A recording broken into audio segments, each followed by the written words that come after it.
যে ছেলেটা বেতন নির্ভর, বেতন ছাড়া তার আর কোনো সহায় সম্বল নেই।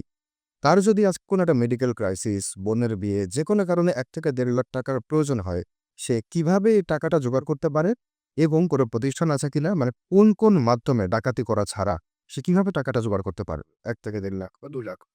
হ্যাঁ, এইটা ধরেন আপনি প্রচুর ফিন্যান্সিয়াল ইনস্টিটিউটস বা প্রতিষ্ঠান আছে।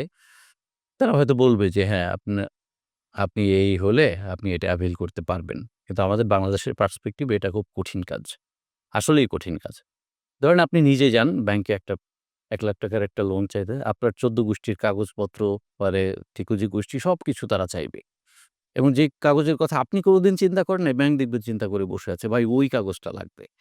দিতে দেখলেন যে মোটামুটি মাস ৩ দৌড়াদৌড়ি করার পরে ৳১,০০,০০০ লোন তো আপনাকে কষ্টে সৃষ্টে ৳৯০,০০০ দিল।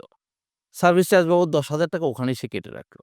আচ্ছা। তারপরে তো ঋণ দিতে এইটা হচ্ছে আমাদের লোনের প্রক্রিয়া। তাও সেই ৳১ লাখ তো সবাই পাচ্ছে না। ৪০,০০০ সবাই আরো পাচ্ছে ছাত্রীরা পাচ্ছে। সবাই পাচ্ছে না কারণ এই অভিজ্ঞতাগুলো খারাপ বলে অনেকে এখানে যাইতে চায় না। ২-১ জন যারা গেছে তারা অন্যদেরকে ডিসকারেজ করে। ভাই লোন ব্যাপারটা মানে খুবই ঝামেলাপূর্ণ, অন্য কোনো। এখন অন্য একটা কি? আমাদের দেশে দেখেন ব্যাংকের বাইরে নন ব্যাংকিং ফিন্যান্সিয়াল ইনস্টিটিউটস গুলো ওইভাবে ডেভেলপ করেনি। এখনো মানুষের রাস্তা দেখবেন যে ইন্সুরেন্স কোম্পানি বা আদার্স ওটার উপরে মানুষরা মানে এখনো চোর-বাটপার বা একটা মানে অনাস্থার জায়গা হিসেবেই আ ধরা হয় ওগুলোকে। আর তাহলে কি থাকতে পারে? ওই বন্ধু-বান্ধবের ধার দেনা, এর বাইরে তো আর কোনো এবং আপনি আমার ধারণা সবাইকে আপনি জিজ্ঞেস করেন বা ৫০ জনকে জিজ্ঞেস করেন, ৪০ জনই বলবে যে আসলে আত্মীয়স্বজন বা বন্ধু-বান্ধবের কাছে ধার দেনা করেই তাদেরকে এটা মেটাতে হয়েছে। সেটাও যে সহজ তাও না।